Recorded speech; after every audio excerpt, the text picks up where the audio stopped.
রাসূল করিম সাল্লাল্লাহু আলাইহি ওয়াসাল্লাম ইরশাদ করেন, মা মিন আহাদিন ইউসাল্লিমু আলাইয়া ইল্লা রাদ্দাল্লাহু আলাইয়া রূহি হাত্তা আরুদ্দা আলাইহিস সালাম।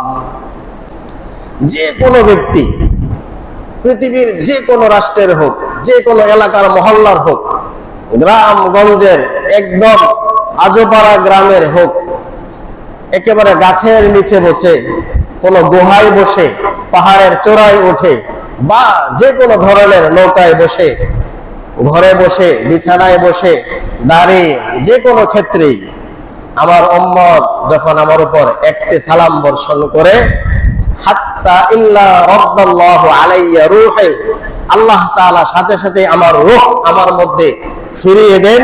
ততক্ষণ পর্যন্ত আমার ভিতরে রূহ থাকে, যতক্ষণ পর্যন্ত ওই উম্মতের সালামের জবাব আমি না দিই। সুবহানাল্লাহ।